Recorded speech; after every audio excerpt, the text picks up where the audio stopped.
Good morning, everybody. Peter Kima here with the Kima Real Estate Group at Keller Williams, and today coming to you from our home office at my home here in Wake Forest. I hope you're doing well today. I'm super excited to be speaking to you. Got a lot of fun things to talk about today, and as always, I always start out with a nice hot cup of coffee. So I raised my cup of coffee to you this morning. You may notice it's not a Kima cup. For those of you that haven't watched me here at home before, while I'm at home, oftentimes I'll grab one of these handmade custom mugs that either friends or family have given me. And this is one of my favorites right here.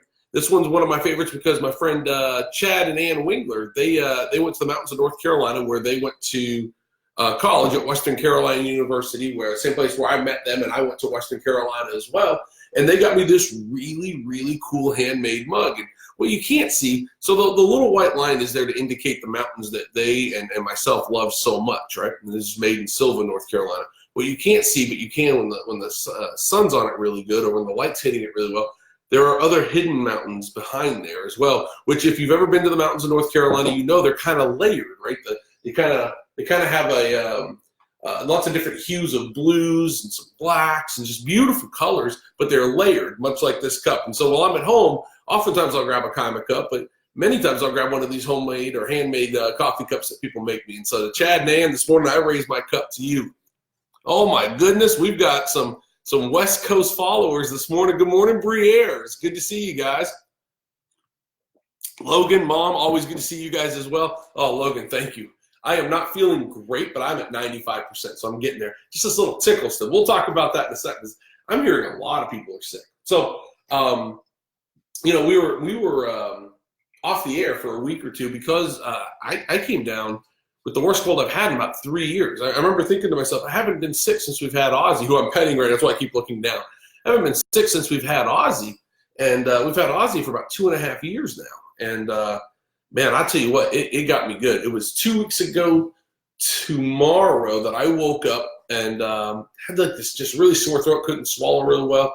That's all I had on that Saturday and that Sunday. But come Monday morning, that Monday, which was the Monday before New Year's, boy, I woke up and was sick. Oh my goodness, just everything, sinuses, chest, you name it. And well, it held on for about a good 10 days. And even today, still a little tick in my throat. Misty, you too. Do you still have it?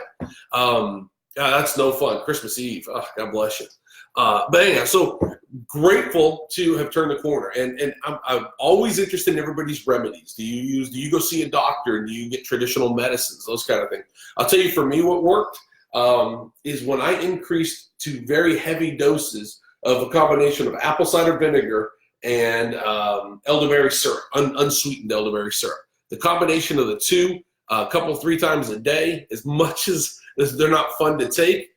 As soon as I started increasing my levels of apple cider vinegar and elderberry syrup, everything changed and started feeling better almost immediately. But what are your remedies? What do you do?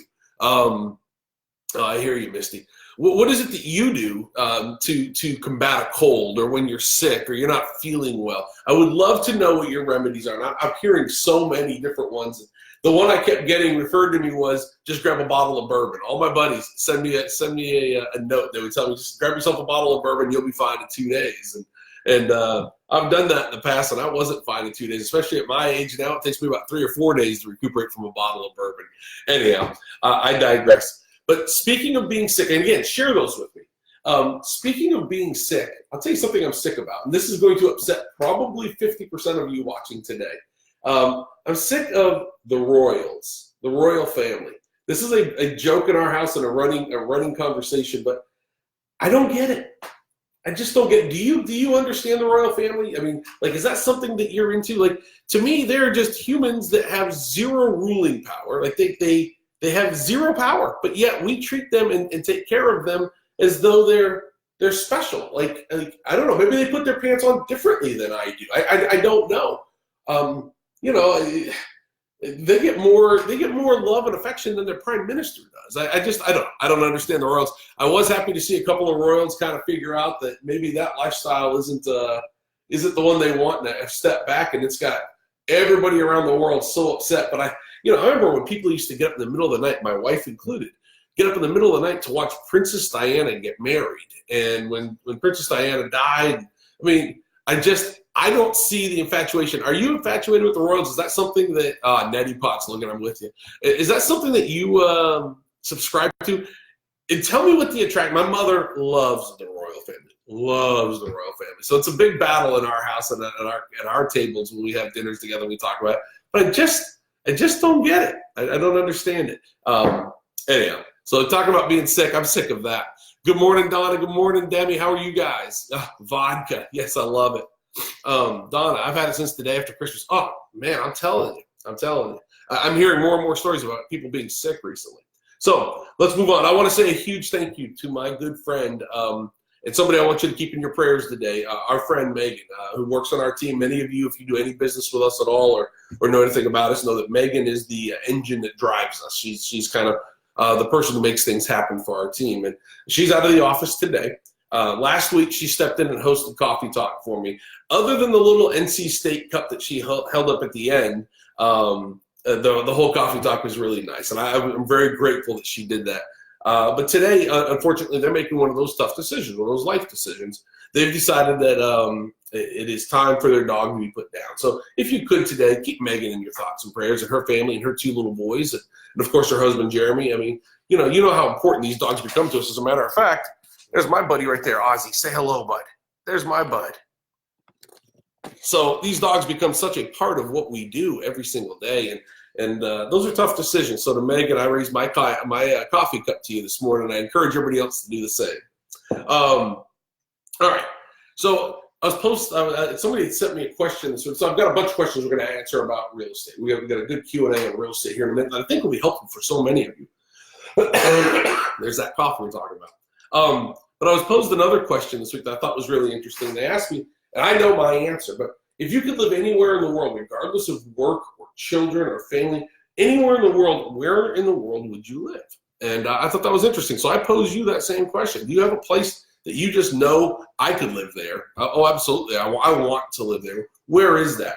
For me, it's always been the coast of Maine. Not this time of the year, mind you, but the coast of Maine in the middle of summer, that kind of Buckport area north, is bucolic to me. It's got a good combination of like nice, wonderful wilderness along with that beautiful Maine rocky coast, and it's just so the weather's so good in the middle of summer. Anyhow, so for me, at least in the summer months, that's where I would be. But I'm curious for you, where would that be for you?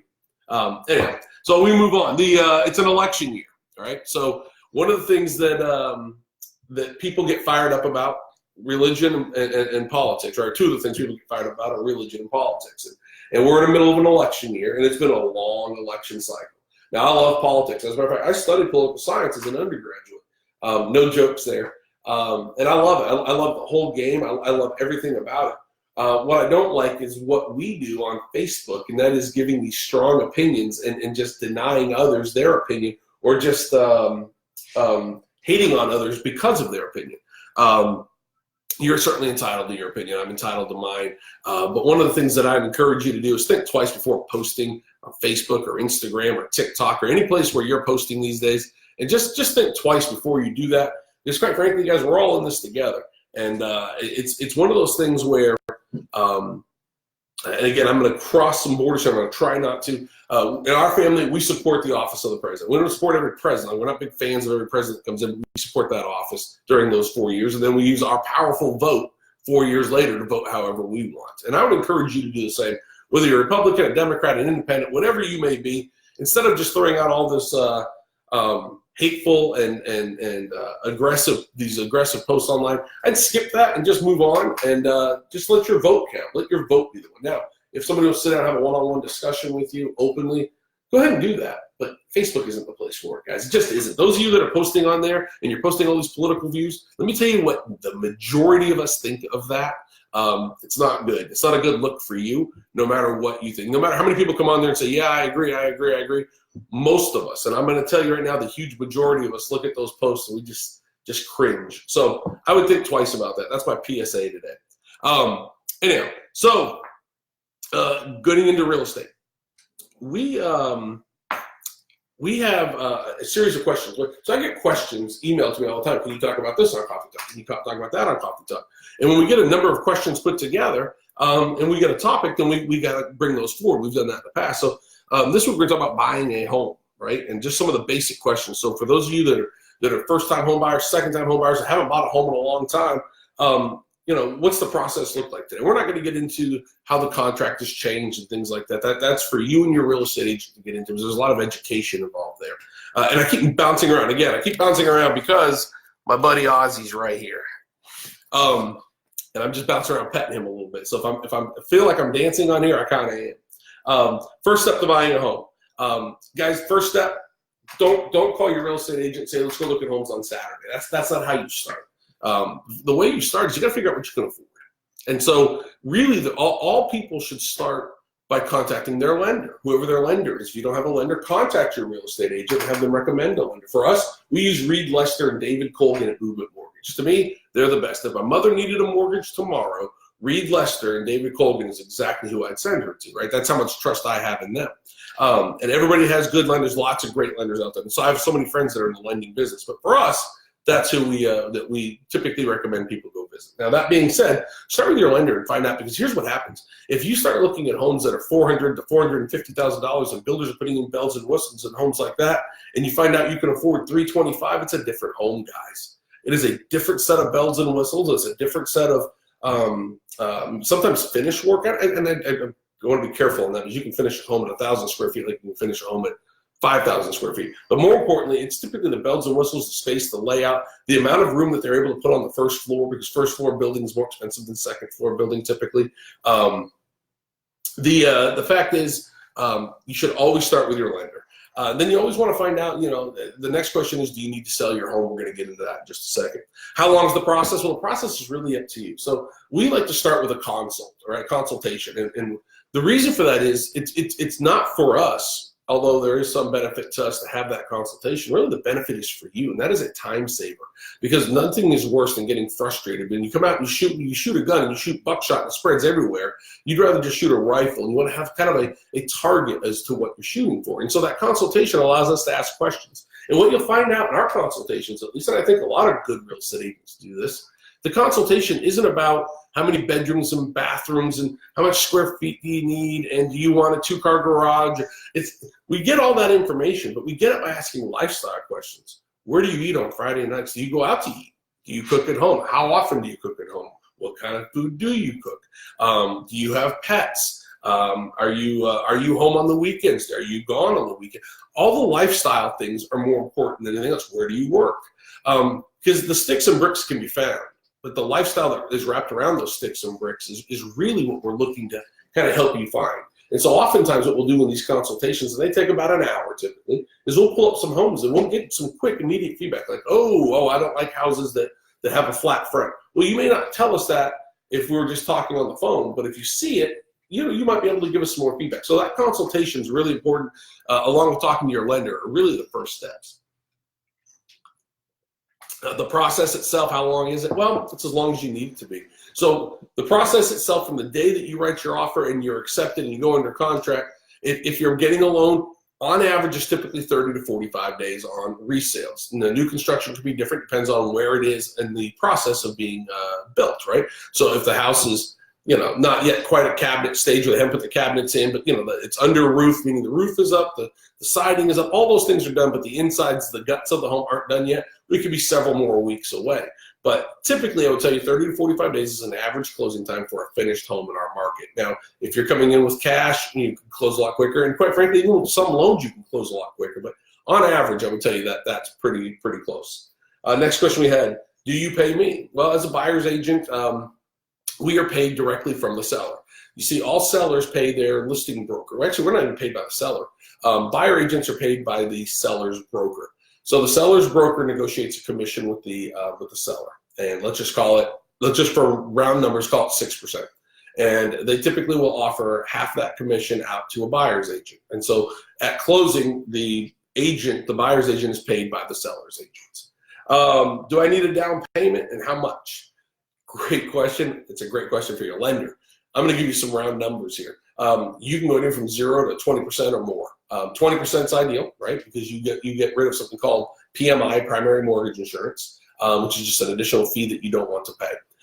So the The down payment can be as low as 0 if you have a VA loan. There's some USDA programs out there that don't require any down payment.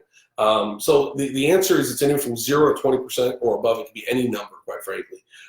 We see a lot of FHAs, right? 3.5% down. We do see a fair number of VAs where people coming in with no money down. But we also see a good number of 20% down buyers.